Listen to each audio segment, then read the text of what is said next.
Welcome to the Cauldron of Curiosities. Welcome back to the podcast. Connections. I'm going to start with a practical activity today. What I'd like you to do is rub your hands together fast. Feel your palms get warmer and warmer from the friction. And then slowly allow your palms to part until they're about 10 to 15 centimetres or 6 to 8 inches apart. Then gently return them towards each other. Put out your senses. Can you feel any changes in the air between your hands? When you do feel the change, allow your hands to move. Cup what you can feel. Manipulate the area into a ball. And there you have it. Your first ball, or maybe it's your second or third or multiple ball of energy. And you have just made a connection with energy that you created out of matter. Manly P. Hall talked about people who wake up and they do not feel any excitement or maybe even any emotion about what might happen next. And I can't put myself in that situation of getting up in the morning and not thinking about what's going to happen next, because I might look out the window and I might see an unusual bird in the garden if I'm at my daughter's. Or I might look out of a van window and I see a magpie coming to eat some of the birdseed that I've left out. Or I might see the corvids waiting for me to bring out some breakfast to them. They seem to recognise my van now. And that's something that I look forward to when I get up in the morning. I also look forward to using my tuning forks and the sensation I get of calm and relaxation while I drink a cup of coffee as I do the forks. And then I journal, and I look forward to opening my journal and writing down the words that are surging through my brain that morning. But there are a number of reasons why people may not feel any excitement or might not have any emotions about their day. But I would like to say that this feeling could be called disconnection.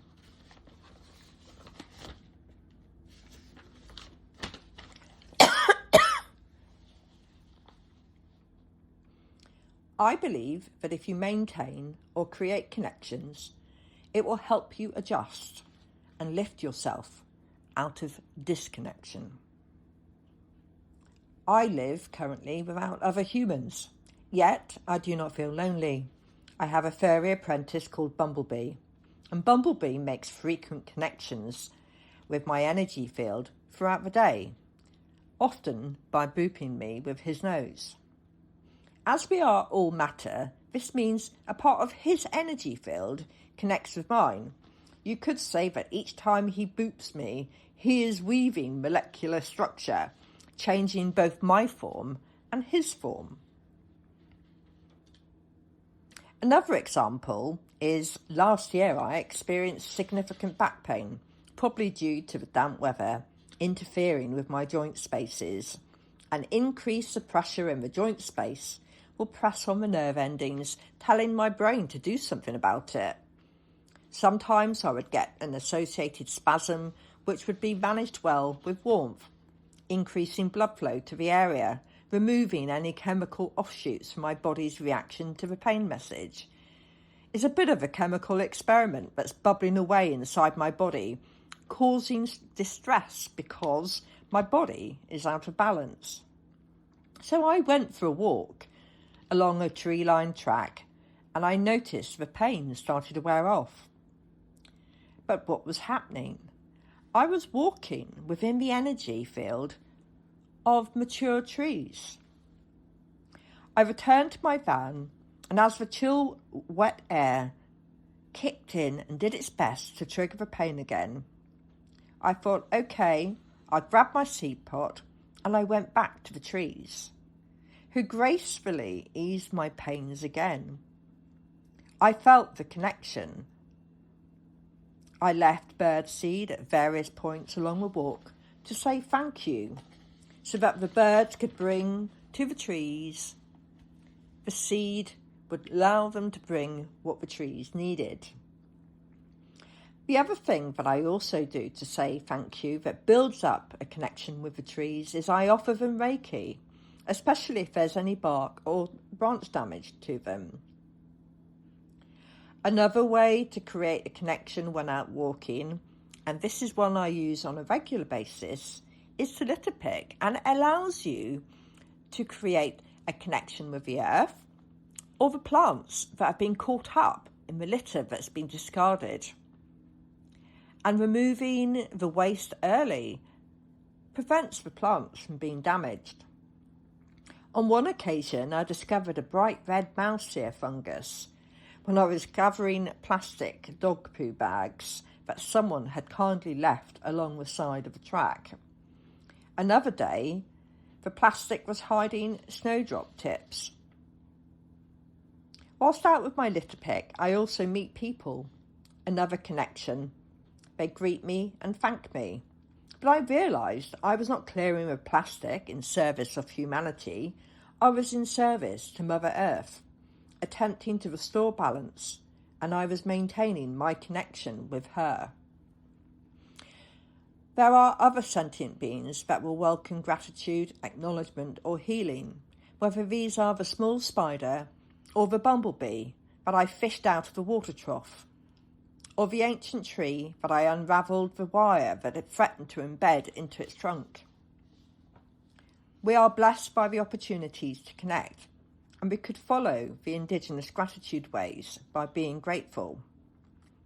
Because I imagine how I feel when I am rejected verbally, and I placed this in how I was engaging verbally with the elements and the things that I felt irritated by when they had done nothing actually to harm me.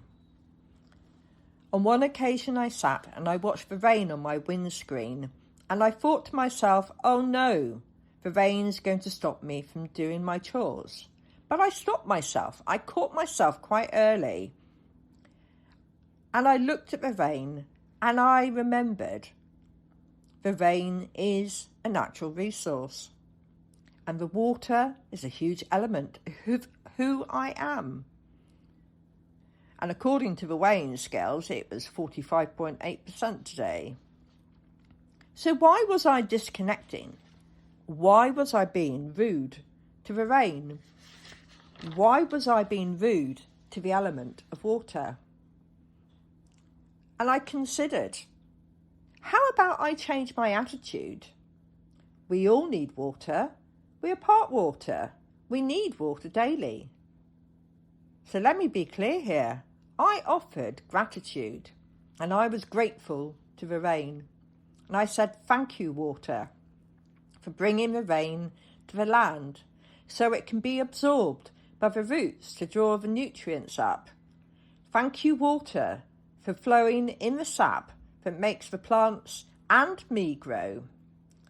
Thank you, water, for bringing me sustenance and providing me with the fluid to drink that allows me to stay alive. The grass is green because we have rain. The grass feeds the livestock which feed us, whether it's through dairy or meat or through the wool that we gather to put into our clothes. The land we live on nourishes many beings, and I'm grateful to the rain for keeping us all hydrated and for bringing us the nutrients that we need. These examples of my gratitude were after I connected with the rain and offered my sincere gratitude. I asked, is there any chance that I could have a spell of dryness to finish my chores? And you might laugh at this, but the cloud dispersed and the drops on the windscreen petered out.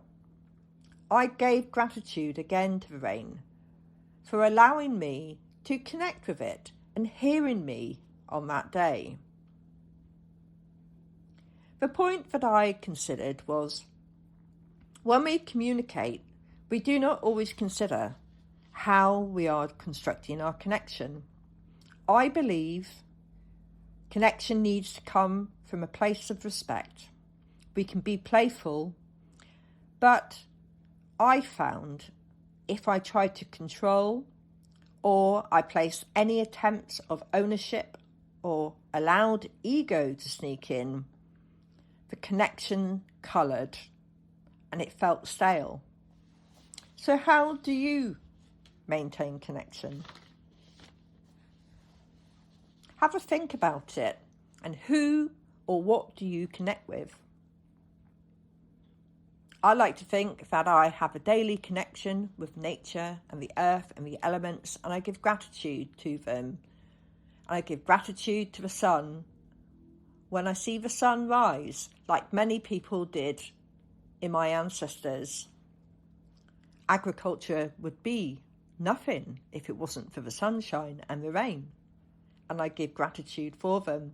I give gratitude to the wind for bringing the clouds that bring the rain and then gently push the rain on to the next place that needs it and allows the sun to warm us and gives growth to the land.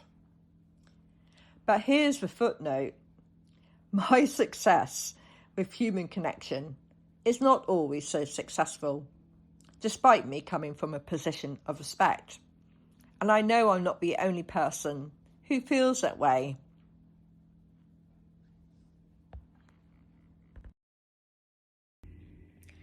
Good morning and welcome back to the Cauldron of Curiosities.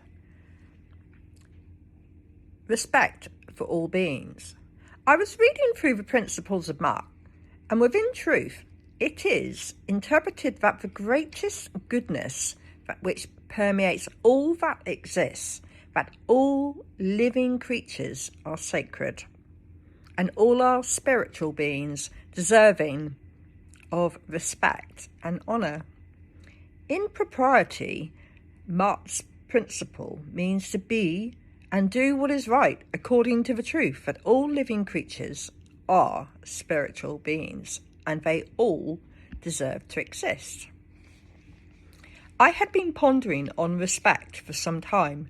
I have seen many examples where human beings do not respect other human beings, let alone those creatures that are not human.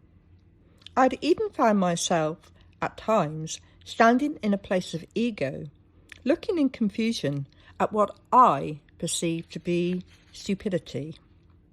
My struggle to empathise with those whose life choices were vastly different from mine was not an accident.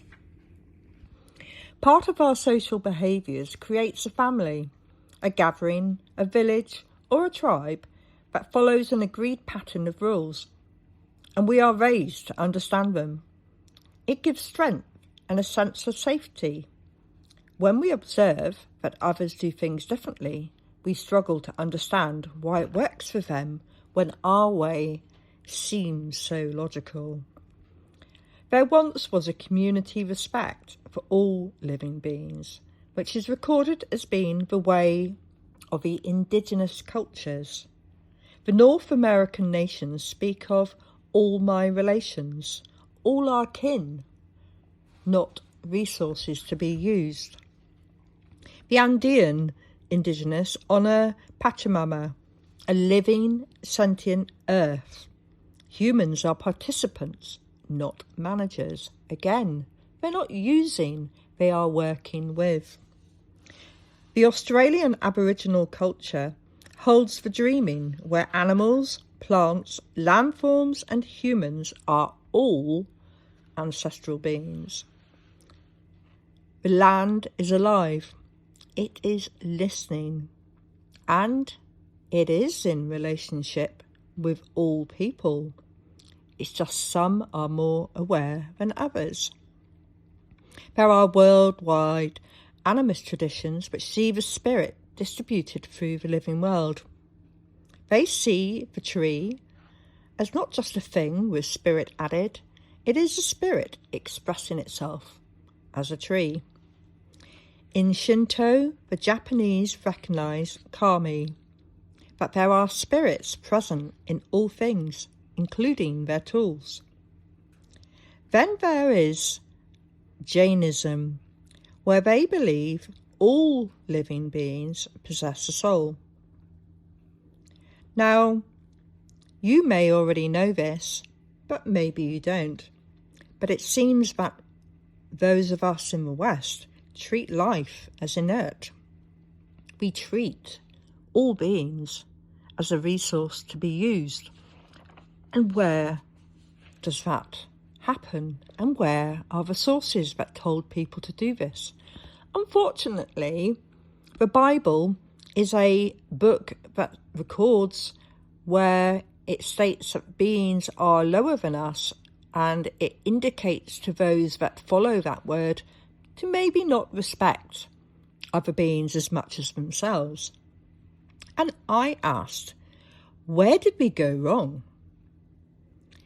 And the answer that I found was when spirit was relocated to heaven and matter was declared to be mute.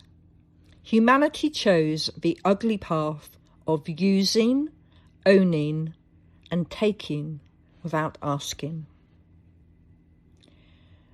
Why don't we ask permission? Western cultures have made a strong case of laws surrounding consent, but it's not a level of respect offered to other spiritual beings.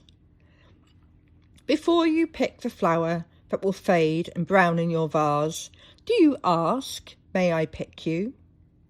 Before you ask the question, may I pick you, do you consider the joy leaving the flower in its place will bring?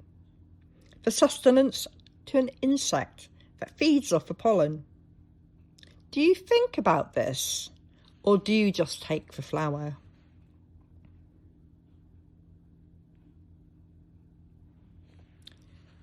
I realised I actually had stopped picking flowers, not because of the principle, but because they brought me more joy alive in the plant, and I was appreciative of the fact that other people would walk past and insects were taking great enjoyment, especially the bumblebees rolling around in the pollen. And it felt like I was allowing myself to participate in a wider generosity and allowing the plant to be the best it could be, which is growing where it chosen to grow. And who was I to come along and interfere with that? And then I ended up having a rabbit hole thought about where did this idea come from about cutting flowers and bringing them indoors? Because from an energetic piece, having them in for their beauty and clipping them isn't a positive way of using the flower's energy, is it? If you have any thoughts on this, then please do let me know. I have been reading about astrology, and some of you may recall my interest in this subject. Did any of you get to see the quadrantids in early January? I set my alarm clock to check the sky at 05:30 in the morning.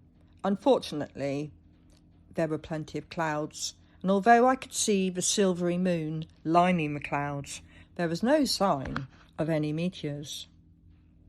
I have signed up for the alerts, and I was lucky enough to see the Geminids in December, and I saw 2 fireballs, and I have to say I was quite surprised at how large the fireballs were, because they looked, to my naked eye, almost like the size of a tennis ball going in front of me. So if you see an odd woman with a yellow dog wandering around at night, gazing at the stars with the occasional woohoo Oh, it could be me. You may recall last year I interviewed astrologer Penny Dix. Penny offers some clear insights into how the astrology might roll out for us each week, and she does this on YouTube. Penny brings an ease of access to the subject of astrology as she captures her audience attention with her wisdom and analogies. I have always been interested in astrology, but getting my chart fine-tuned was difficult because no one knew what time I was born. And then I found I could get it resected based on 6 decades of life events. But it's funny, isn't it, that astrology is so often dismissed when it's the perfect example of observational research. The ancient astrologers studied astronomy and astrology, then correlated events on the Earth, allowing them to examine the influences and the outcome of planetary positions. And if that's not a type of research, what is it? Astrology for the masses suggests that astrology should be something that we all explore. It can help in our journey of self-understanding, and it can offer insights into potential impacts in our lives. If the bottom line is it raises our awareness, it can help us adapt our responses. Each nation has myths assigned to the stars that we can see, and if we learn the positions, we can undertake some research ourselves to see if we have found any changes in our own lives. There are apps that can help us understand the night sky, and keen astronomers may have a telescope. Then there is the fascination with the moon. The recent Wolf supermoon did look particularly large as it rose over the east, its apparent closeness to the Earth making its size expand to the human eye. It's an old way of marking the calendar following the moon cycle, and you wonder why Rome decided it knew better and changed our landscape of time. There are frequent episodes in history where city folk have decided to dominate country ways. What I find interesting is they never truly succeed in suppressing it completely. As the moon waxes, the pull on the water is felt, and the power of plants moves with it, sap from the roots to the top. The tidal pool that sees the regular flooding of seaside towns. I recall one year facing the spring tide as it rolled up the street I was walking down. Despite it being a known event, there were many cars left parked next to the water's edge, and the salty water flowed into the cellars, seeking outlets, flushing rats from the sewers. There is indication that gardening by the moon cycle will help you gain the best from a plant, and what you're doing is looking at where the sap is most likely to be based on the moon cycle. So if most of the sap is in the roots, that's the good time to pick the roots, with permission, of course. But if you want to be collecting the aerial parts, then maybe pick a time when the sap is high, such as the full moon, and gather the aerial parts, because there should be a higher potency in the plant at that stage. You can find almanacs and guides on how or when you should be doing any of these things, including digging and weeding, the best time to do those. The Farmer Almanac provides the lunar calendar for those who like to have a hard copy. What I'd like to know is, do any of you follow the lunar calendar for your gardening or your foraging or your herbal work? One of the apps that I found useful for the astrology side, and it actually does have a moon calendar in there, so it can give me a reminder of where the moon is if I haven't seen it, is Time Passages. And I've been using it for about 2 or 3 years. It provides you with a birth chart for planetary positions and their aspects, but it also has a glossary that breaks down the terminology, explaining what is occurring. Some of the terms are mathematical and refer to the degrees by which the planets or asteroids are separated from each other. Time Passages allows you to set up a current chart, which is called Progressed. It has an option for you to add other people's birth charts, and you can compare their charts' aspects and compatibility with yours. And this can be quite funny if you've got someone who's maybe been making some assumptions, and then you say, well, actually, we should be able to communicate well on this.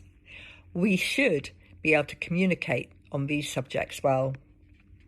This can be an interesting exercise if you are exploring strengths and weaknesses in a business partnership. And this is something that you will see the Chinese used to do and possibly still do, but I don't have any personal evidence of that. And within Muslim research, it shows that they still use astrology within some aspects of their science. One thing to consider is how astrology can give you a different perspective, allowing you or the person that you're working with to think outside the box. Another astrology app that was recommended to me was the Charney app, and this offers insights that are personalised, and it explores self-development through the form of astrology. The next step is to start setting up your own charts while using astrology software. Some astrologers like to map out a birth chart by hand with a space and ruler, which would be quite useful. But buying software does require you to purchase it as an investment because they're not that cheap, because they're quite specialist. Some of you may be using a software system, and if you could let me know, that would be really useful. I would also be interested to know what books you found useful. I did find it was worth ordering my astrology textbooks through the library and take them home and have a look at them and decide if I was going to use them, such as the Ephemeris, because it was not cheap. And then I was able to decide if it was going to join the many other books on my bookshelf. There are quite a number of beginner guidebooks that take you back to start with house placement and sun signs.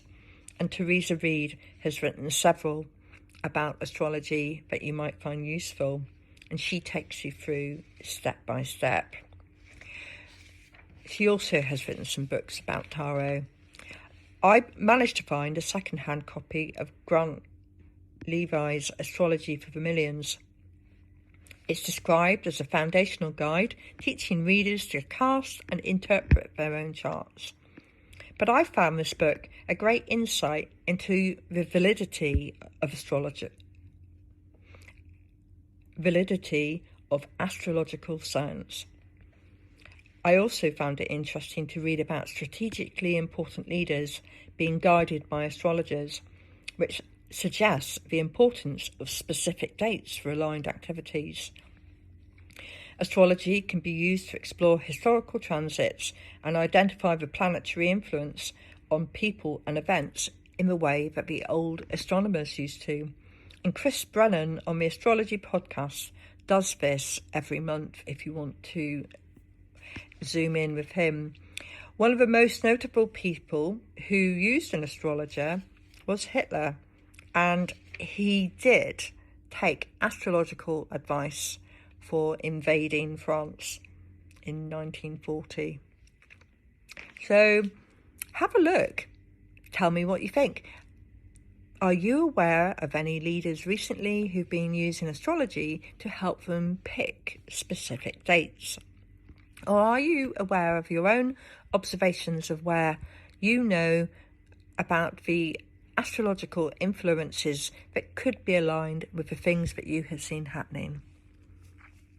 It's all out there, and there's plenty to say about it, and I think you'll find there's loads of resources on YouTube if you are exploring the subject of astrology and how you can use it in your life.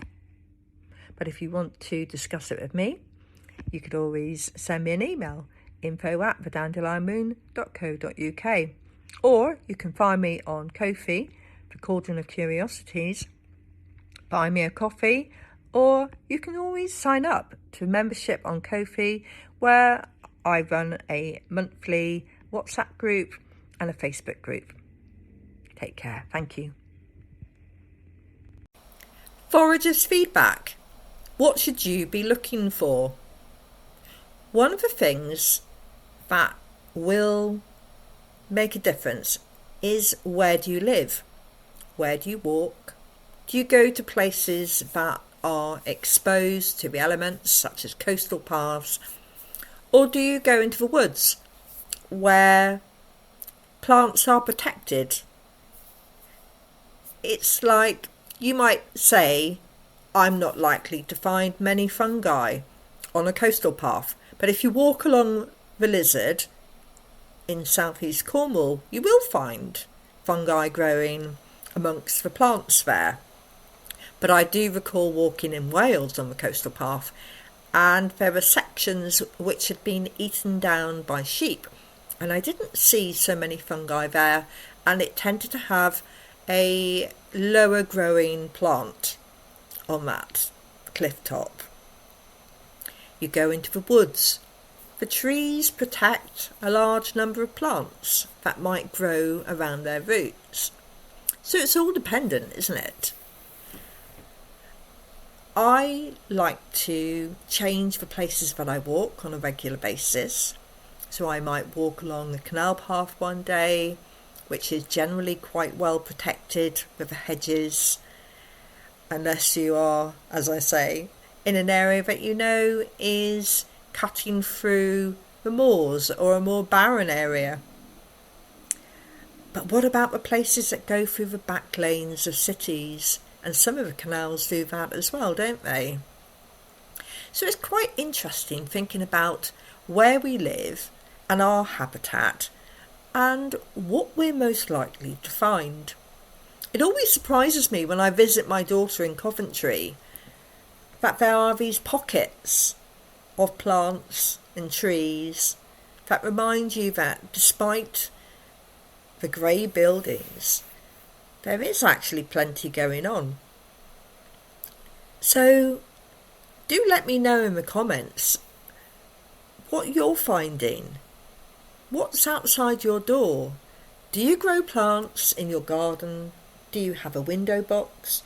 Or are you just reliant on houseplants, for example? Do you forage things that you grow, or do you forage in the wild? And is it something that interests you? I would love to hear from you. Do let me know what you are seeing today, and send me a video or photographs. I'd love to see them. Foragers' feedback. What are you finding when you go out walking? Are you foraging with your fingers, or are you foraging with your phone? Do you use the opportunity to get the best photographs when you look close? Do you move anything so that you can have a closer look? Or do you duck under a branch to access what's growing closer to the tree? Sometimes I find that I'm a little bit lazy and I might be walking along and I won't necessarily move things out of the way. I cast a cursory glance. I see the green, I see the flowers, I might stop and smell, but I don't put the extra effort in to have a look. They feel quite lazy to me. That's me saying I'm being quite lazy. Other times, I move branches out of the way. I might move a bramble. I might step a bit closer. And if it's dry, I'll lie down on the ground and have a really close look. Can you remember when you were a child and you used to lie down looking through the grass, watching the spiders moving around? I apologise for background noise, but Bear has decided that he's joining the broadcast today by chewing on his antler bone. And now Phoenix has come in to hover around him. It's a beautiful day and we will be going out to have a look and see what's new on the hedgeways. Thank you for listening to this episode of the Cauldron of Curiosities. Don't forget to follow the podcast, share it with a friend, and keep your lantern handy for the next curious tale.